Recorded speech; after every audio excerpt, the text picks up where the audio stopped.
महर्षि नमोस्तु नमोस्तु नमोस्तु। महर्षि, मैं सीमा जैन, न्यू फ्रेंड्स कॉलोनी से। मेरी शंका ये है कि जब शांति धारा होती है तो लोग श्री जी के ऊपर हाथ से छत्र की मुद्रा करते हैं, तो वो कहाँ तक ठीक है? इसका मुझे समाधान चाहिए। अभिषेक के समय जो होने वाली क्रियाएं हैं, आचार्य भगवंतों ने सारी की सारी लिखी हैं और उन्होंने बताया है किस प्रकार से अभिषेक किया जाता है।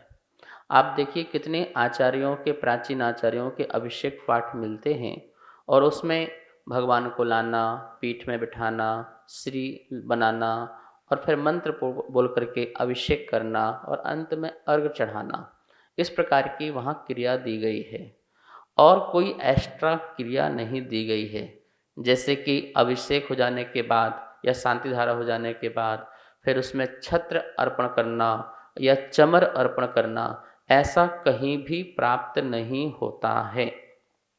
और दूसरी बात यह है कि जो आपने प्रश्न किया है कि अधिकांश वहाँ पे लोग जो हैं भगवान के ऊपर हाथ से छत्र बना लेते हैं और इस प्रकार से छत्र बना करके वह भगवान के ऊपर करते हैं, तो यह मुद्रा जो है आगम सम्मत मुद्रा नहीं है, पहली बात। और भगवान के ऊपर अपना हाथ रखना, दिखाना, ये बिल्कुल अविनय है और बिल्कुल अनादर है। ऐसे कार्य बिल्कुल नहीं होना चाहिए। इस कार्य की जो है किसी आगम में व्यवस्था नहीं है, इस बात का हमें ध्यान रखना है। दूसरे लोग खाली हाथ से ऐसे छत्र घुमाते, चमर घुमाते रहते हैं खाली हाथ से। ये मंदिर है, कोई एक्सरसाइज का स्थान नहीं है। तो इस प्रकार से खाली हाथ से आपको चमर आदि भी नहीं करना है। श्रावक की जितनी भी क्रियाएं होती हैं भाव के साथ साथ द्रव्य सहित होती हैं। आप पूजा करते हैं तो आपके हाथ में द्रव्य होती है, तो आप द्रव्य को चढ़ाते हैं। इसी प्रकार से यदि आपको छत्र भी चढ़ाना है तो आपके हाथ में छत्र होना चाहिए, आपको चमर करना है तो आपके हाथ में चमर होना चाहिए, ठीक है ना। मैं आपको फिर कह देता हूँ कि अभिषेक की क्रिया का पाठ छत्र चढ़ाना, चमर करना नहीं है। ये आपकी एक विशेष भक्ति है और विशेष भक्ति यदि है तो द्रव्य के साथ करो, ना कि सिर्फ भावों से मुद्रा बनाओ, छत्र की भावों से चमर की मुद्रा बना करके इस प्रकार से कार्य करो। फिर आपके हाथ में छत्र भी होना चाहिए, आपके हाथ में चमर भी होना चाहिए और फिर उसको समर्पित करना चाहिए। ये बिल्कुल सही हो जाएगा। लेकिन यदि आप बिना द्रव्य के, बिना छत्र के, बिना चमर के सिर्फ मुद्रा वास बनाएंगे तो वो सही क्रिया नहीं है और वह बिल्कुल असभ्य भी लगता है। हम कैसे तीन लोक के नाथ के भगवान के ऊपर अपना हाथ आशीर्वाद जैसी मुद्रा से दे सकते हैं और कैसे अब एक्सरसाइज जैसे अपना हाथ हिला सकते हैं। तो इन चीज़ों पर बहुत ही विचारणीय विषय है, सभी लोगों को इसमें ध्यान रखना चाहिए। आप कीजिए तो आपके हाथ में सामग्री अवश्य हो। नमोस्तु नमोस्तु नमोस्तु। महाराज श्री, मेरी शंका ये है कि कई लोग मंदिर जाते हैं तो उनको दवाई वगैरह लेनी होती है, तो वो चाय पानी वगैरह पी के जाते हैं, तो वो सही है या गलत? आप मेरी इस समस्या का समाधान करिए। मंदिर जाते हैं तो कैसे जाएं?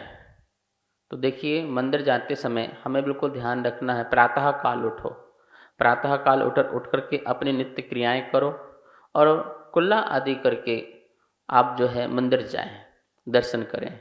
लेकिन कुछ लोग ऐसे हैं जिनको सुबह उठ करके दवाइयाँ लेना पड़ती हैं, बीमार हैं, तो उनके लिए एक व्यवस्था है और वह व्यवस्था यह है कि मंदिर तो जाना है, तो आपको कोई भी, आपने चाय ली या आपने कुछ नाश्ता लिया, कुछ भी दवाई ली, तो आपको पुनः स्नान करना पड़ेगा। क्या करना पड़ेगा? पुनः स्नान करना पड़ेगा। आप पुनः स्नान करके फिर मंदिर जाएं, तो उसमें कहीं कोई दिक्कत नहीं होगी, ठीक है ना। और ये भी ध्यान रखना किसके लिए है? जिनकी मजबूरी है, मतलब नाश्ता करके वहीं से मंदिर दर्शन करके फिर कहाँ जाना है? ऑफिस जाना है, दुकान जाना है, ऐसे भी बहुत लोग हैं। तो उन सब के लिए एक ही व्यवस्था है, यदि आपने कुछ भी खाया है, कुछ भी पिया है, तो आपको पुनः स्नान करके शुद्ध वस्त्र पहन करके आप जो है मंदिर के दर्शन करने जाएं। अब देखिए, शाम टाइम भी तो मंदिर आते हो ना, शाम टाइम भी मंदिर आते हो, तो क्या खाली पेट आते हो? क्या खाली पेट नहीं आते हैं, आप भोजन करके आते हैं। शाम का भोजन करके आते हैं, तो क्या करें?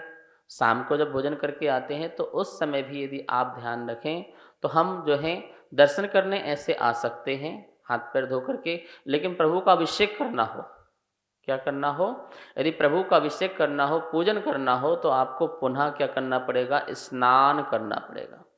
आप ऐसे ही से मंदिर के दर्शन करने बात आते हैं तो आप चाहे चाय पियो, चाहे दवाई खाओ और चाहे आप नाश्ता करो, चाहे भोजन करो, आप जो है शुद्ध वस्त्र पहन करके मंदिर आ सकते हैं, सामग्री चढ़ा सकते हैं पूजन की मतलब चावल की। लेकिन यदि आपको गीले द्रव्य से पूजन करना है और प्रभु का अभिषेक करना है तो नियम से आपको फिर स्नान करके पुनः वस्त्र पहन करके आपको अभिषेक और पूजन करना पड़ेगा। महर्षि नमोस्तु नमोस्तु नमोस्तु। मैं धीरज जैन कासलीवाल, खंडेलवाल दिगंबर जैन मंदिर पंचायत दिल्ली का महामंत्री हूँ। आचार्य श्री, हमारा धर्मोदय तीर्थ कनाट प्लेस के अंदर राज बाजार में मंदिर जो है उसका निर्माण चल रहा है, जीर्णोद्धार का कार्य चल रहा है। तो उसमें बहुत बार समाज के लोगों से, यहाँ जो कार्य कर रहे हैं उन लोगों से बहुत बार क्या कहते हैं गर्मी हो जाती है, गुस्सा हो जाता है। तो मैं भी बहुत बार सोचता हूँ, मैंने कह दिया, अब क्या कहें क्या नहीं करें, ये होता रहता है कभी ना कभी। तो इसका मुझे पुण्य है या पाप तो नहीं लगेगा? मुझे थोड़ा इसका शंका का समाधान करें। ये बात बिल्कुल सत्य है कि जब हम मंदिर में कार्य करते हैं और यदि मंदिर में यदि हम कमेटी में हैं, कार्यकर्ता में हैं, तो हमें पूरी जिम्मेवारी और ईमानदारी से काम करना चाहिए, पूरी जिम्मेवारी निभाना चाहिए। क्योंकि कितने लोगों ने आपको इस पद पर आसीन किया है, तो वहाँ की व्यवस्था आपका अधिकार है कि वहाँ की व्यवस्था को बहुत सुंदर बना के रखना। और स्वाभाविक है जब कोई व्यक्ति व्यवस्था बनाता है और उसमें कोई सेवक हैं या कार्यकर्ता हैं या वहाँ काम करने वाले हैं, वो अच्छे ढंग से काम नहीं करते हैं, तरीके से काम नहीं करते हैं, तो उनको कभी कभी जो है फटकारना भी पड़ता है, डांटना भी पड़ता है। लेकिन आपके डांट में किसी का अहित ना छुपा हो, इस बात का ध्यान रखना है। आपकी अहित की भावना से नहीं डांटना है, यद्यपि हित की भावना से। देखो भैया, यदि आप ढंग से काम नहीं करोगे तो आपकी जॉब भी जा सकती है, आपका काम भी, नौकरी भी जा सकती है। आप अच्छे से काम करो। और गुस्सा भी आता है, लेकिन वह गुस्सा आपका किसी का अहित करने के लिए नहीं होता है, मंदिर की व्यवस्था के लिए होता है। इसलिए उसमें कोई पाप का बंध नहीं है। यदि आपने गुस्सा किया, क्रोध किया, कसाई किया है, लेकिन उसमें आपकी अहित की भावना न होने से कोई पाप का बंध नहीं लगता है। आपको मंदिर के परिणाम अच्छे हैं, उसको व्यवस्थित और सुरक्षित करने के, इसलिए पुण्य का ही आपको फल मिलेगा। इस कार्यक्रम के पुण्यार्जक थे